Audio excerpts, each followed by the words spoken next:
உடம்புல கொலஸ்ட்ரால் அதிகமாக இருந்தாக்கா ஹை பிபி வரும். கிட்னி ஃபெயிலியர் ஆக போகுது அப்படின்னாலும் ஹை பிபி வரும். அதே மாதிரி கிட்னி ஃபெயிலியர் ஆச்சுனாலும் பிபி இருக்கும். சரிங்களா? ஹார்ட் கம்ப்ளைண்ட் இருக்குனாலும் பிபி வரும். இந்த பிபி வர்றதுக்கு காரணமே உணவு முறைகள் மாறிப்போச்சு, வாழ்வியல் முறை மாறிப்போச்சு. நிறைய டென்ஷனு, டிஃப்ரென்ஸ்னு, கோபம், பயம், பதட்டம், அதே மாதிரி வேதனை, இதெல்லாம் இருந்தால் கண்டிப்பாக பிபி வருங்க. நல்லாவே இருக்க மாட்டோம். ஏங்க இன்றைக்கி இருக்கணும் நாளைக்கு இல்லைங்க. நம்ம அதை புரிஞ்சுக்கிறதே இல்லை. எல்லாத்தையும் மனசுக்குள்ளே போட்டுன்னு, ஐயோ எனக்கு இப்படி பண்ணிட்டாங்களே, நான் என்னத்தான் பண்ணுவேன், நான் எல்லாம் நல்லது தானே செஞ்சேன், நான் நல்லது செஞ்சு எனக்கு கெட்டது வருது அப்படின்னெல்லாம் வேதனைப்படுறீங்க. உங்களுடைய வேதனை கரெக்டு தான், நீங்கள் சொல்கிறது சரிதான். இந்த காலத்தில் நல்லதுன்னு போனால் கெட்டதுன்னு தான் வரும். நீங்கள் நல்லது செஞ்சாலும் எனக்கு என்ன செஞ்சுருந்தா லாஸ்ட்டில் கேட்பாங்க. அதனால் என்னென்னா நீங்கள் எதை பற்றியும் கவலைப்பட வேணாம். உங்களுக்காக நீங்கள் வாழ்ந்து பாருங்கள். மற்றவங்களுக்காக வாழ்ந்து வாழ்ந்து வாழ்ந்து ஓட ஏன் தேஞ்சு போகிறீங்கன்றது தான் கேட்குறேன். உங்களுக்காக நீங்கள் வாழ்ந்து பாருங்கள், நல்லா இருப்பீங்க. உங்கள் உடம்பு ஆரோக்கியமாக இருக்கும். இப்போ மற்றவங்களுக்காக வாழ்ந்து வாழ்ந்து உங்களுக்கு பிபி வந்துருச்சா? மற்றவங்களுடைய கஷ்டத்தை நீங்கள் எடுத்து போட்டு செஞ்சு ஓடா தேஞ்சு எறும்பா துரும்பா தேஞ்சு உங்களுக்கு பிபி வந்துருச்சா? இப்போ யாருக்கிட்ட தப்பு? நீங்கள் நல்லதுன்னு போய் செஞ்சு தப்புன்னு வந்து தானே மிச்சம். நீ என்னத்தான் செஞ்ச, நீ என்னத்தான் எனக்கு செஞ்சுட்ட அப்படின்னு தான் லாஸ்ட்டில் கேட்டாங்க. நன்றி கெட்டால் உலகமாடா அப்படின்னு சொல்லிட்டு நம்முடைய சித்தர்கள் முதல் கொண்டு புலவர்கள் முதல் கொண்டு பாடி வச்சுருக்காங்க. இதுதான் உண்மை. சரி, ஓகேங்க.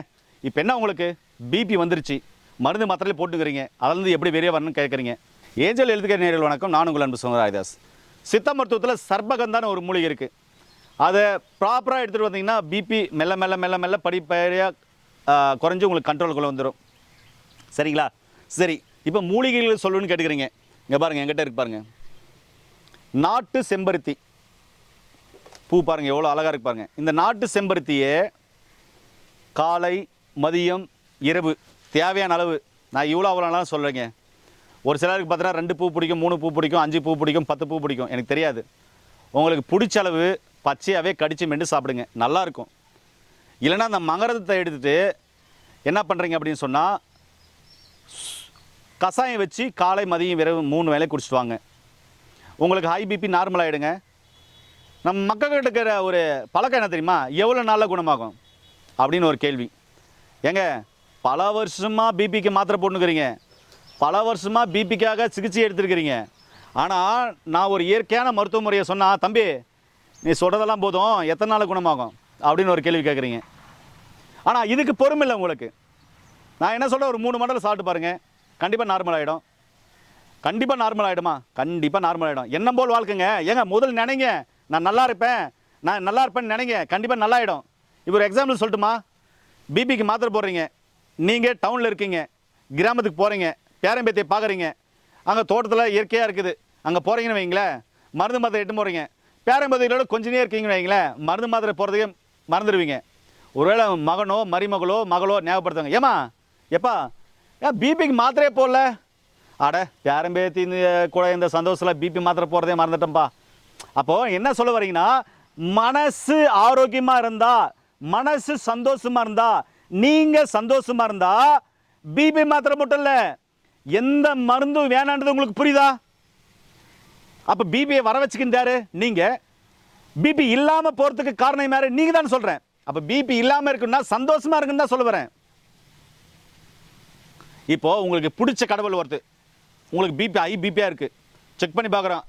ஒரு வேளை எக்ஸாம்பிள் சிஸ்டாலிக் 200 டைசாலிக் பார்த்தீங்கன்னா 150 வந்துருச்சுன்னு வைங்க. ஒரு எக்ஸாம்பிள் சொல்கிறேன், எக்ஸாம்பிள் தான். வந்துருச்சுன்னு வைங்க, அவங்க எப்படி இருப்பாங்க? வேர்த்து கொட்டும், கண்ணெல்லாம் மிசுமிசுன்னு ஆகும், டயர்டாகும், தலையெல்லாம் வலிக்கும், பயங்கரமாக வலிக்கும், கை காலம் இழுக்கும், மயக்கம் வரும். சரி, ஓகே. திடீர்னு அவருக்கு பிடிச்ச கடவுள் நேரில் வந்துட்டார். அப்போ என்ன ஆகும்? பிபி சுத்தமாக இல்லாமல் போயிடுங்க. சிம்பிளுங்க வாழ்க்கை. அப்படி பாருங்கள், பிபி வந்துருச்சு அப்படின்னு சொல்லிட்டு நீங்கள் நினச்சிட்டு பிபி மாத்திரை போட்டுனே இருக்கும், கிட்னி ஃபெயிலியர் வந்துடுமோ அப்படி ஏன் நினைக்கிறீங்க?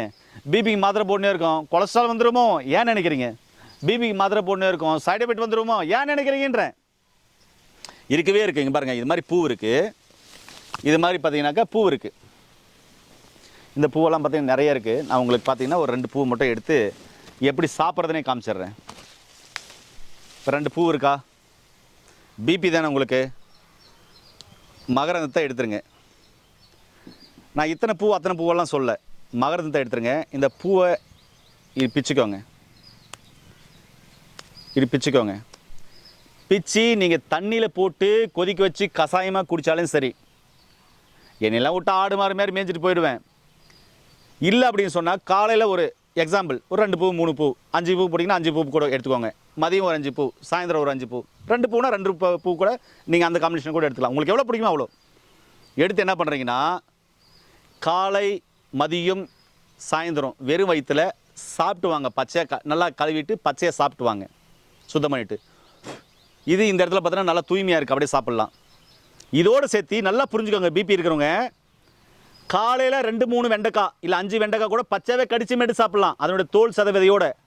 மதியம் 2-3 வெண்டைக்காய் இல்லை 5 வெண்டைக்காய், சாயந்தரம் 2-3 வெண்டைக்காய் சாப்பிட்டு வரலாம். அதே மாதிரி சொரக்காய் ஒரு நாளைக்கு 2 முறை எடுத்துகிட்டு வரலாம். இப்படிதான் எடுத்துகிட்டு வந்தீங்கன்னா பிபி நார்மல் ஆகிடுங்க. ஏங்க சாப்பிட்டு பாருங்கள்.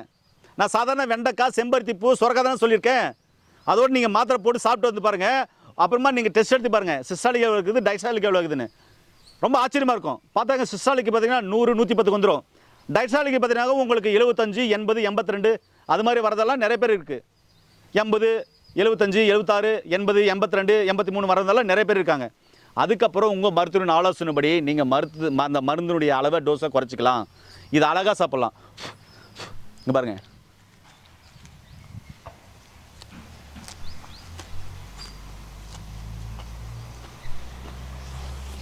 நல்லா கொல கொல கொலன்னு இருக்குதுங்க. நல்லா சாப்பிட்லாங்க, இது ஆரோக்கியமாக இருக்கும்.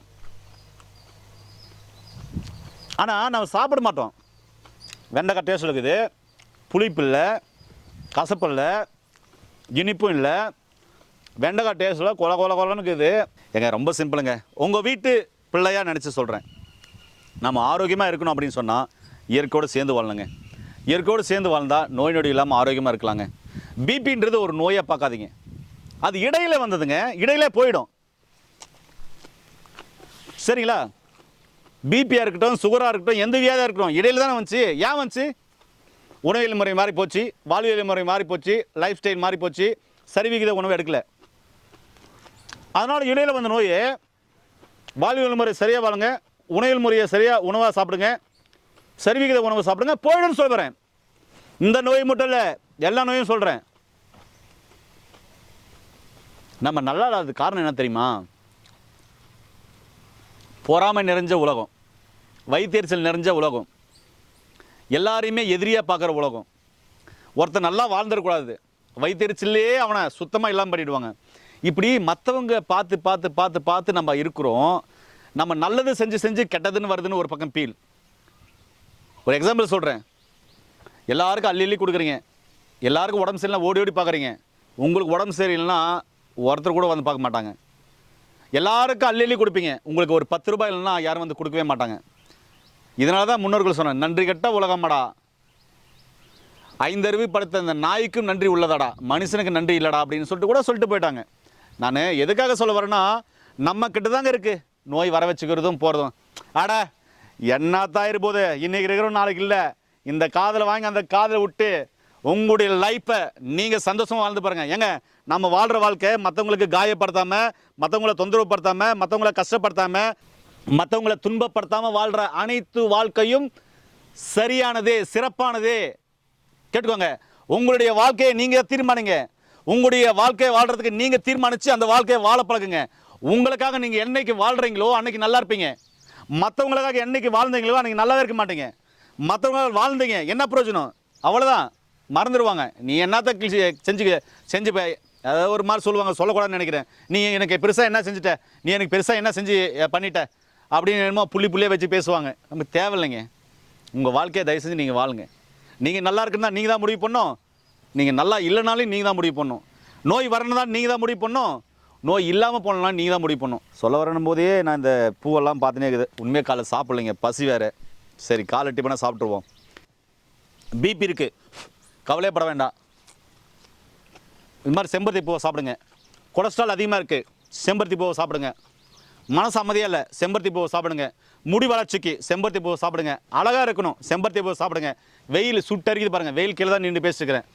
வெயில் சுட்டரிக்குது, செம்பருத்தி பூவை சாப்பிடுங்க, உடல் குளிர்ச்சியாக்கும். இப்படி அனைத்து வகையான பிரச்சனைக்கும் செம்பருத்தி பூ ஒரு அற்புதமாக வேலை செய்யும்.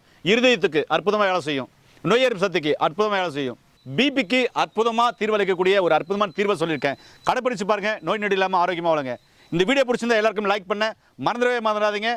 இந்த சேனலை சப்ஸ்கிரைப் பண்ண மறந்துடாதீங்க. மீண்டும் ஒரு அருமையான பதிவில் உங்களை சந்திக்கும் வரை உங்களிடத்திலிருந்து விடைபெறுவது உங்கள் குடும்பத்தில் ஒருவனாக உங்கள் அன்பு சோன் ஹரிதாஸ். நன்றி, வணக்கம்.